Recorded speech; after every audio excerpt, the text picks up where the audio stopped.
Hello friends, स्वागत है आपका स्टडी हिंदी के यूट्यूब चैनल में। तो आज के इस स्पीडी करंट अफेयर्स में हम देखेंगे 2 जनवरी, 3 जनवरी और 4 जनवरी 2017 के इंपॉर्टेंट पॉइंट्स जो कि एग्जाम के रिगार्डिंग काफी ज्यादा इंपॉर्टेंट है। तो आप ये वीडियो देखते रहिए। अगर आपको ये वीडियो अच्छा लगे तो वीडियो को लाइक जरूर करें। अगर आप हमारे चैनल पर फर्स्ट टाइम विजिट करें तो इसे सब्सक्राइब करना भी ना भूलें। और सब्सक्राइब के जस्ट बगल में आपको ये छोटा सा बेल दिखेगा, आप इस पर भी टिक मार कर लें। इससे हमारे चैनल के रिगार्डिंग जो भी नोटिफिकेशन होगा आपके मोबाइल में या फिर लैपटॉप में नोटिफिकेशन के थ्रू पहुंच जाएगा। ठीक है, तो चलिए स्टार्ट करते हैं।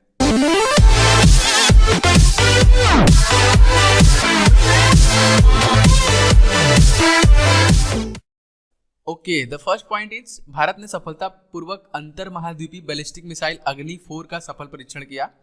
तो अभी हाल ही में भारत ने लॉन्च किया अग्नि 5। तो ये सफल परीक्षण जो उन्होंने किया है वो अग्नि 4 का किया है। भारत ने उड़ीसा तट पर अब्दुल कलाम व्हीलर द्वीप पर सफलतापूर्वक अपनी स्वदेशी लंबी दूरी की अंतर महाद्वीपीय सतह से सतह परमाणु सक्षम बैलिस्टिक मिसाइल अग्नि 4 का सफल परीक्षण किया है। अग्नि 4 एक 2 चरण वाली 20 मीटर लंबी और 17 टन वजनी सतह से सतह पर मार करने वाली मिसाइल है। यह 4000 किलोमीटर की दूरी तक 1 टन परमाणु बम ले जा सकती है। तो देखिए, ये टोटल 4000 किलोमीटर तक मार कर सकती है सतह से सतह पर। ये है अग्नि 4। ठीक है, अभी रिसेंटली जो इंडिया ने लॉन्च किया है वो है अग्नि 5। ये 5000 किलोमीटर, इसका रेंज जो है 1000 किलोमीटर बढ़ गया है। और ये जो है कि इसका वेट जो है वो 17 टन के लगभग है, नियर अबाउट है। तो इंडिया ने इसका सफल परीक्षण किया है उड़ीसा के तट पे। जन धन योजना के अंतर्गत देश भर में खोले गए 26 करोड़ बैंक खाते। अब पूरे देश में प्रधानमंत्री जन धन योजना के अंतर्गत 26 करोड़ बैंक खाते खोले जा चुके हैं। यह योजना प्रधानमंत्री नरेंद्र मोदी द्वारा अगस्त 2014 में सभी परिवारों का कम से कम एक बैंक खाते के साथ कवर करने के उद्देश्य से शुरू की गई थी, जिसमें कि टोटल 26 करोड़ खाते खोले जा चुके हैं। और ये 2014 में शुरू किया गया था हमारे प्राइम मिनिस्टर नरेंद्र मोदी के द्वारा, जिसका उद्देश्य ये था कि हर परिवार में कम से कम एक खाता होना चाहिए बैंक में। तो जन धन योजना के अंतर्गत टोटल कितने अकाउंट खुले हैं? 26 करोड़ अकाउंट। ये इंपॉर्टेंट है, आप इसे याद रखिएगा। अनदर इंपॉर्टेंट पॉइंट देखिए यहाँ पे है, जो कि मोरी गांव है वो डिजिटल ग्राम यहाँ पे हो चुका है। तो आंध्र प्रदेश का मोरी बना स्मार्ट डिजिटल ग्राम। आंध्र प्रदेश के पूर्वी गोदावरी जिले में साखी नेतीपल्ली मंडल के तहत आने वाले छोटे से गांव मोरी ने पूरी तरह स्मार्ट डिजिटल गांव के रूप में भारत के डिजिटल नक्शे पर अपनी जगह पक्की कर ली है। मुख्यमंत्री एन चंद्रबाबू नायडू द्वारा एपी फाइबर नेट परियोजना शुरू करने के साथ 4500 जनसंख्या वाले गांव के सभी 1189 घर पूरी तरह डिजिटल कनेक्शन हो गए हैं। तो वहाँ के जो मुख्यमंत्री हैं एन चंद्रबाबू नायडू, उन्होंने फाइबर नेट मतलब आंध्र प्रदेश फाइबर नेट परियोजना शुरू किया था। उसके अंतर्गत टोटल मतलब 4500 घर में से 1189 घरों को पूरी तरह से स्मार्ट डिजिटल कर दिया गया है इस कनेक्शन के थ्रू। एसबीआई ने ब्याज दरों में की 0.90% की कटौती, सभी लोन होंगे सस्ते। तो भारतीय स्टेट बैंक ने अपने जो ब्याज दर में कटौती की है। देश के सबसे बड़े बैंक भारतीय स्टेट बैंक ने रविवार को सभी मैच्योरिटी अवधि वाले लोन की ब्याज दरों में 0.90% की कटौती की घोषणा की है। बैंक ने इसके तहत अपना 1 वर्ष का उधारी दर की सीमांत लागत मतलब marginal cast of lending rate MCLR marginal cast of landing rate. तो 1 वर्ष का उधारी दर की सीमांत लागत 8.90% से घटाकर 8% कर दिया गया है, जिससे सभी तरह के लोन सस्ते हो जाएंगे। जो नई दरें हैं वो तत्काल प्रभाव में लागू हो गई हैं। तो ये काफ़ी अच्छा है उनके लिए जिनके लिए लोन्स वगैरह लिए हुए हैं या फिर जिनको लेना है। तो 0.90% की कटौती की है, लगभग 0.90% की कटौती की है ब्याज दरों में। भारत पाकिस्तान ने साझा की अपने परमाणु प्रतिष्ठानों की सूची। ठीक है, ये अनदर पॉइंट इंपॉर्टेंट पॉइंट है। भारत और पाकिस्तान ने रविवार को 26वीं बार अपने परमाणु प्रतिष्ठानों की सूची साझा की। विदेश मंत्रालय के अनुसार दोनों देशों ने एक दूसरे की जेलों में बंद नागरिकों की सूची भी साझा की। तो दोनों देशों ने 31 दिसंबर 1988 को परमाणु प्रतिष्ठानों की सूची साझा करने संबंधी समझौते पर हस्ताक्षर किया था। तो ये परंपरा जो चली आ रही है एक तरीके से कह लीजिए इसको, तो वो है 31 दिसंबर 1988 से, जो कि एक समझौते पे हस्ताक्षर हुआ था कि दोनों देश अपने परमाणु प्रतिष्ठानों की सूची को साझा करेंगे। तो 31 दिसंबर को उन्होंने ये सब सूची साझा की। भारतीय मूल का व्यक्ति किर्गिस्तान के शीर्ष सैन्य पद पर नियुक्त। किर्गिस्तान, ये देखिए चाइना के थोड़ा सा ऊपर और रसिया से नीचे है ये कंट्री किर्गिस्तान। तो यहाँ पे भारतीय मूल के सऊदी स्थित उद्यमी शेख रफीक मोहम्मद, जो उन्हें किर्गिस्तान में मेजर जनरल नियुक्त किया गया है।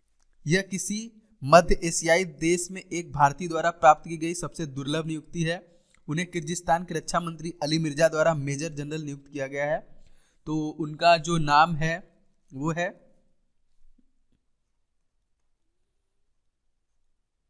शेख रफीक मोहम्मद।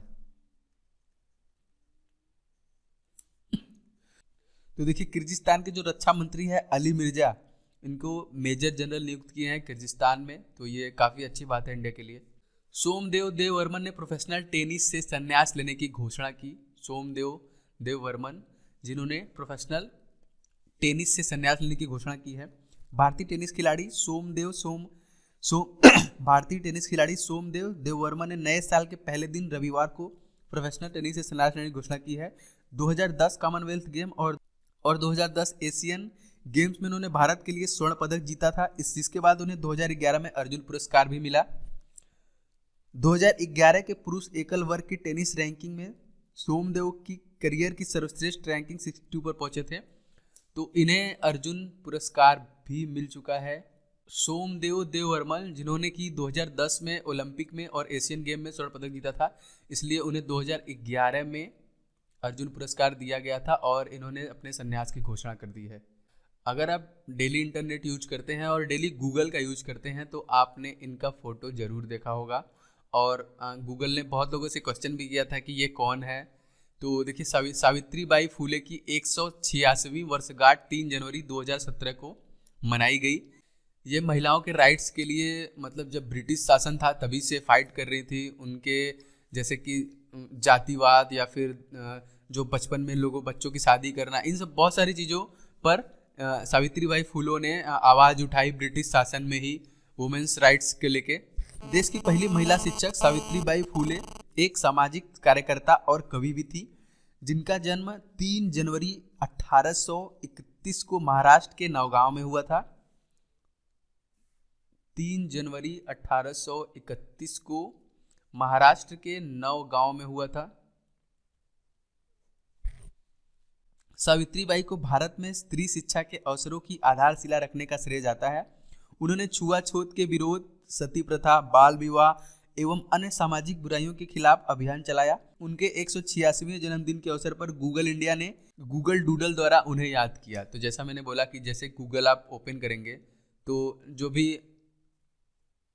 इस गूगल के जगह पे उन्होंने सावित्रीबाई फूले का पूरा पिक्चर लगाया हुआ था और बहुत लोगों से क्वेश्चन भी किया था कि ये कौन है, आप इनके बारे में कुछ हमें बताएं।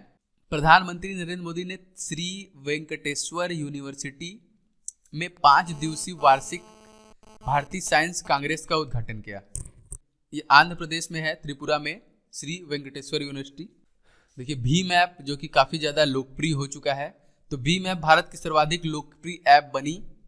देखिए ये ऐप जो है कि 48 आवर्स में, मतलब बस 2 दिनों में लगभग 3 मिलियन से भी ज़्यादा लोगों ने इसको डाउनलोड किया। प्रधानमंत्री नरेंद्र मोदी द्वारा लॉन्चिंग के 48 घंटे में ही भीम ऐप भारत की सर्वाधिक लोकप्रिय और भारत में सबसे ज़्यादा डाउनलोड की जाने वाली फ्री एंड्रॉयड ऐप बन गई है। भीम का फुल फॉर्म आपको पता होगा, मैंने अपने पिछले स्पीडी करंट अफेयर्स में आपको बता ही दिया था, वैसे लगभग सब लोग को पता भी होगा। भारत इंटरफेस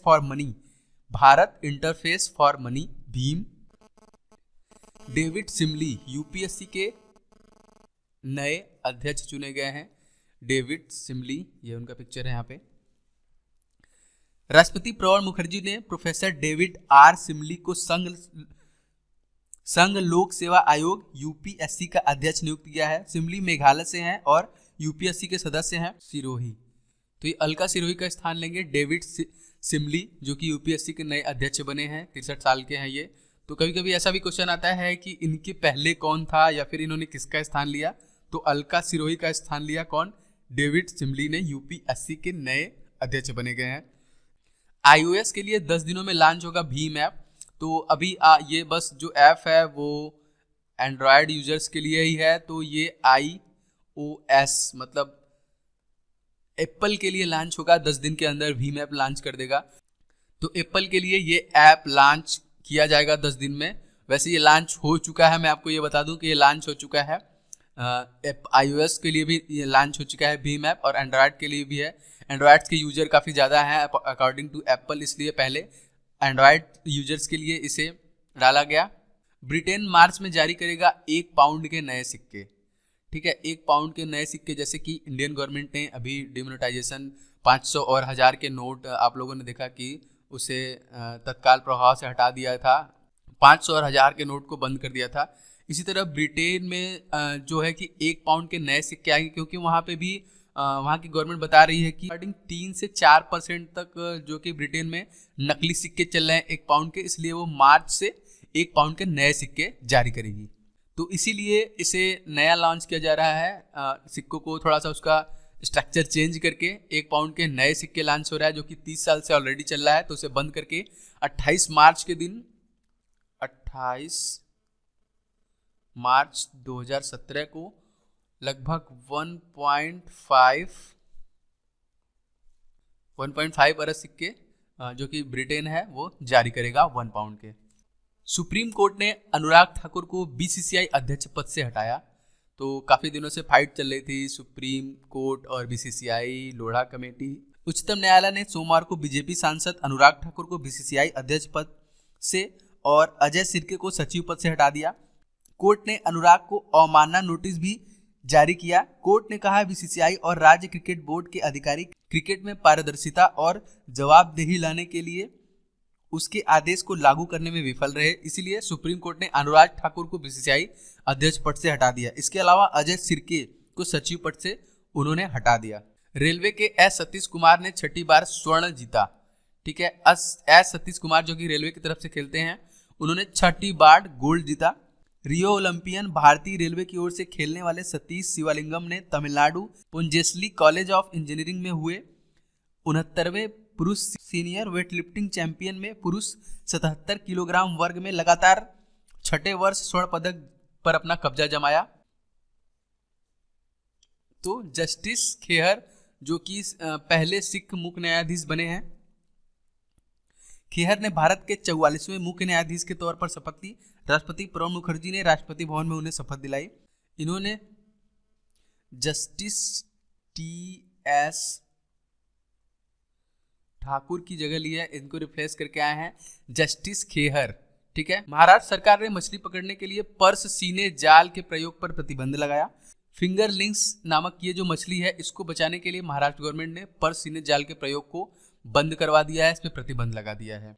दिल्ली स्थित अखिल भारतीय आयुर्विज्ञान संस्थान एम्स ने कैशलेस भुगतान की सुविधाएं मुहैया कराने के लिए मोबाइल वॉलेट मोबीक्विक से समझौता किया है। मोबीक्विक के साथ समझौता किया है। कैशलेस मतलब वही अपना जो कैंपेन चल रहा है उसको बढ़ावा देने के लिए मोबीक्विक से समझौता किया। ये भी एक वॉलेट की तरह है, आप इससे रिचार्ज कर सकते हैं, इसमें पैसे रख सकते हैं, इससे खरीदारी कर सकते हैं, शॉपिंग कर सकते हैं। राफेल नडाल ने अबू धाबी में मुबादला वर्ल्ड टेनिस चैंपियनशिप 2016 जीता। राफेल नडाल ने अबू धाबी में हुए मुबादला वर्ल्ड टेनिस चैंपियन में बेल्जियम के डेविड गोल्फिन को 6-4, 7-6 से हराकर यह खिताब अपने नाम किया। 30 वर्षीय नडाल ने टूर्नामेंट के सेमीफाइनल में विश्व के नंबर 1 खिलाड़ी एंडी मरे को भी हराया। केरल क्रिकेट संघ के अधिकारियों ने दिया इस्तीफा। केरल क्रिकेट एसोसिएशन, तो केरल क्रिकेट एसोसिएशन के अध्यक्ष टीसी मैथ्यू के साथ साथ संघ के 9 साल का कार्यकाल पूरा कर लेने वाले सभी अधिकारियों ने अपने अपने पदों से इस्तीफा दे दिया है। मैथ्यू ने कहा कि वह इसलिए इस्तीफा दे रहे हैं ताकि केसीए में लोढ़ा समिति की सिफारिशें लागू की जा सकें। बेरोजगारों के लिए बुनियादी आय शुरू करने वाला फिनलैंड पहला देश बना। गरीबी घटाने, लोगों को कार्यबल का हिस्सा बनने और बेरोजगारी घटाने के उद्देश्य से राष्ट्रीय स्तर पर यादृच्छिक रूप से नागरिकों को चुनकर उन्हें एक बुनियादी आय और भुगतान करने वाला फिनलैंड दुनिया का पहला देश बन गया है। चीन की table tennis Olympic champion Li जियोसिया ने अपने रिटायरमेंट की घोषणा की, वो इतिहास में 8 बार टेबल टेनिस का ग्रैंड स्लैम जीत चुकी हैं। ली ने 2008 में कुलालमपुर में विश्व कप, 2012 ओलंपिक लंदन और 2013 विश्व चैंपियन पेरिस में एकल खिताब जीता। उनके नाम अनेक डबल और टीम विश्व खिताब भी हैं। तो पर्यटन को बढ़ावा देने के लिए नेपाल की चितवन हाथी महोत्सव शुरू। तो नेपाल में 5 दिवसीय चितवन हाथी महोत्सव के 13वें संस्करण का शुभारंभ 50 हाथियों की भागीदारी के साथ काठमांडू में संपन्न हुआ। इसका उद्घाटन चितवन राष्ट्रीय पार्क के प्रवेश द्वार सौराहा में हुआ। तो देखिए, ऐसा भी क्वेश्चन आता है कि चितवन जो राष्ट्रीय पार्क है वो कहाँ पे है, तो आपको पता होना चाहिए ये नेपाल में है। यहाँ पे हाथी महोत्सव शुरू किया गया जो संपन्न हो चुका है। ये वहाँ के पर्यटन को बढ़ावा देने के लिए, टूरिस्टों को अट्रैक्ट करने के लिए नेपाल ने ये महोत्सव शुरू किया है। तो लास्ट पॉइंट है यहाँ पे स्पीडी करंट अफेयर्स का। निर्वाचन आयोग ने 5 राज्यों की विधानसभा चुनाव की तारीखों की घोषणा कर दी है। तो लगभग आपको पता भी चल चुका होगा क्योंकि ये घोषणा आज ही हुई है। तो वो 5 राज्य है उत्तर प्रदेश, उत्तराखंड, पंजाब, मणिपुर और गोवा, जिनमें विधानसभा चुनाव होना है। देश के सबसे बड़े राज्य उत्तर प्रदेश के 403 सीटों के लिए, देखिए ये भी आप याद रखिए, यूपी में जो है वो 403 सीटों के लिए 7 चरण में चुनाव होगा, जो कि 11 फरवरी से लेके 8 मार्च तक, 11 फरवरी, 15 फरवरी, 19 फरवरी, 23 फरवरी, 27 फरवरी, 4 मार्च और 8 मार्च को यूपी में चुनाव होगा 7 चरण में 403 सीटों के लिए। मणिपुर में 2 चरणों में चुनाव होगा, एक होगा 4 मार्च को और जो दूसरा होगा वो होगा 8 मार्च को। और गोवा में जहाँ की टोटल 40 सीटें हैं, और पंजाब में टोटल 117 सीटों के लिए 4 फरवरी को चुनाव होगा यहाँ पे। और उत्तराखंड के लगभग सभी 70 सीटों के लिए 15 फरवरी को ये चुनाव होगा। तो ये सीट इंपॉर्टेंट है यहाँ पे, विधानसभा चुनाव जो होने वाला है। तो आप इसको याद रखिएगा कि यूपी में कितना है, मणिपुर, गोवा, पंजाब, उत्तराखंड में कितनी कितनी सीटें हैं। तो चुनाव इतना मायने नहीं रखता, लेकिन सीटें मायने रखते हैं। इससे क्वेश्चन आपको देखने के लिए मिल सकते हैं एग्जाम में। तो यहीं पे हमारा 3 दिनों का स्पीडी करंट अफेयर समाप्त हो रहा है। अगर आपको वीडियो अच्छा लगा हो तो वीडियो को लाइक जरूर करें, आप लाइक जरूर करें और इसे शेयर करें दूसरे अपने फ्रेंड के साथ। अगर आप हमारे चैनल पे फर्स्ट टाइम विजिट कर रहे हैं तो इसे सब्सक्राइब करना ना भूलें।